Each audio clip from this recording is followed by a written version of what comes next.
مغل بادشاہ جہانگیر کے دور کی حد ایک طرف آگرہ سے لے کر پنجاب اور کشمیر تک اور دوسری طرف مالوا اور گجرات تک تھی۔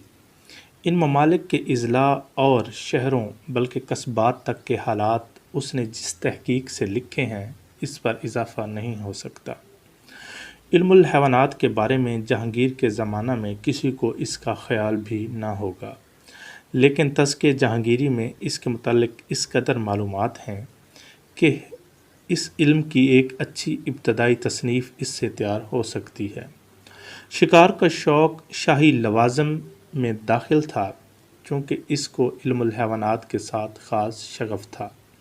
اس لیے دور دراز ممالک میں نمائندے مقرر کیے تھے کہ ہر قسم کے عجیب و غریب جانور جس قیمت پر بھی ہاتھ آئے شاہی عجائب خانے کے لیے روانہ کیے جائیں۔ چنانچہ 1021 ہجری میں مقرب خان بندرکھنبات سے جو عجیب و غریب جانور ساتھ لایا ان میں پیرو بھی تھا، جس کو آج انگریزی مرغی کہتے ہیں۔ جہانگیر کو بھی شکار کا بے انتہا شوق تھا۔ اس نے اپنی شکار افغنی کا نقشہ تیار کرانا چاہا، چونکہ دفتر میں ایک ایک چیز قلم بند کی جاتی تھی۔ اس لیے تحقیقات سے ثابت ہوا کہ 12 برس کی عمر میں یعنی سن 988 ہجری میں 50ویں سال تک 28,532 جانور اس نے شکار میں مارے تھے، جن میں 86 شیر تھے۔ تذکرہ میں ایک ایک جانور کی الگ الگ تفصیل لکھی ہے۔ وہ جس جانور کو مارتا تھا فوراً اس کا وزن اور تشریح کرتا تھا اور یہ دیکھتا تھا کہ اس میں غیر معمولی کیا چیزیں ہیں۔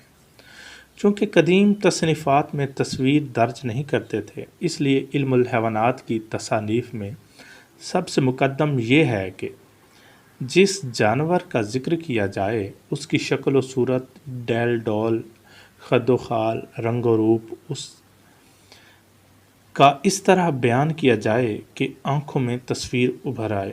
جہانگیر نے تمام کمیاب جانوروں کی تصویریں کھنچوائیں اور تذکرہ جہانگیری میں شامل کیں۔ علم الحیوانات کے نتائج میں اس سے بہت مدد ملتی ہے۔ جانوروں کی نہایت غیر معمولی اقسام ڈھونڈ کر پیدا کیے جائیں، کیونکہ اس سے اکثر جانوروں کی ماہیت اور جنس و نسل کا پتہ چلتا ہے۔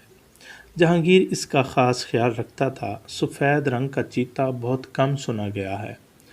راجہ نرسنگ دیو نے جب 3 جلوس میں پیش کیا تو نہایت خوش ہوا۔ تذکرہ میں اس کا ذکر کیا ہے۔ لکھتا ہے، میں نے حسب ذیل جانور بالکل سفید دیکھے ہیں اور میرے چڑیا خانے میں موجود ہیں۔ شاہین، بادشاہ، کنجشک، کوا، بٹیر، تیتر، پودنا، باز، طاؤس، لیکن سفید چیتے کی کیا بات ہے۔ جہانگیر کا جانور خانہ حقیقت میں ایک عجائب خانہ تھا۔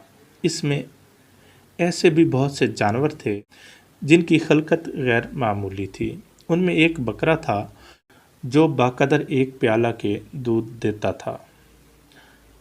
9 جلوس میں ولایت زیرباد سے ایک پرندہ جو طوطی کے مشابہ تھا وہ بھی پیش کیا گیا۔ اس کی یہ عادت تھی کہ تمام رات الٹا لٹک کر چہچہاتا تھا۔ جہانگیر ان عجائبات کے بہم پہنچانے میں بے دریغ روپیہ خرچ کرتا تھا۔ ان امراء سے بے حد خوش ہوتا تھا جو اس قسم کی چیزیں بہم پہنچاتے تھے اور روپیہ کا مطلق خیال نہیں کرتے تھے۔ مقرب خان کے فیل خانہ میں ایک ہاتھی تھا جس کا نام اس نے گجراج رکھا تھا۔ اس کا قد 7 گز شرعی اور 8 انگل کا تھا۔ شرعی گز جیسا کہ خود جہانگیر نے تصریح کی کہ 24 انگل کا ہوتا ہے، یعنی ایک ہاتھ سے کچھ کم۔ علم الحیوانات کا ایک اہم مسئلہ جانوروں کے خصائص طبعی کا علم ہے، یعنی کون سے افعال اور خصائص ان کی فطرت میں داخل ہیں اور کون سے ایسے ہیں جو تعلیم و تربیت سے بدل سکتے ہیں۔ اس پر بہت سے عملی نتائج موقوف ہیں۔ مثلاً ہاتھی ایک مفید اور قوی جانور ہے، لیکن اس کے خصائص میں ہے کہ آبادی میں جفت نہیں ہوتا۔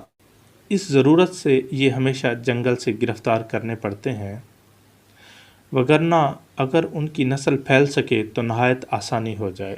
جہانگیر اس امر پر خاص توجہ رکھتا تھا اور اس نے تجربہ سے ثابت کر دیا کہ بہت سی باتیں جو بعض جانوروں میں فطری سمجھی جاتی ہیں تربیت کے اثر سے بدل سکتی ہیں۔ شیر کی نسبت عام طور سے مشہور ہے کہ وہ انسان سے رام نہیں ہوتا، لیکن جہانگیر لکھتا ہے کہ شیر کو رام کیا جا سکتا ہے۔ یہ بھی مشہور ہے کہ شیر، چیتے، ہاتھی، بندر آبادی میں بچے نہیں جنتے۔ اکبر نے 1000 کے قریب چیتے جمع کیے تھے اور ان کو ایک جگہ رکھا تھا کہ شاید جفت ہوں، لیکن کبھی نہ ہوئے۔ نر اور مادہ کھلے باغ میں چھڑوا دیے، جب بھی الگ رہے، لیکن جہانگیر کے جانور خانے میں شیر اور چیتے دونوں نے بچے جنے۔ اس طرح سارس، تدور وغیرہ کے واقعات لکھے ہیں۔ ایک شیر کی نسبت لکھا ہے کہ بکری سے اس قدر مانوس ہو گیا کہ بغیر اس کے بسر نہیں کر سکتا تھا۔ دونوں ایک پنجرے میں رہتے تھے۔ ایشیائی سلطنتوں کا عام قاعدہ ہے کہ بادشاہ کو فالو کرنا تمام ملک میں سرایت کر جاتا ہے اور تمام لوگوں میں وہی خصائل پیدا ہو جاتے ہیں جو بادشاہ میں ہوتے ہیں۔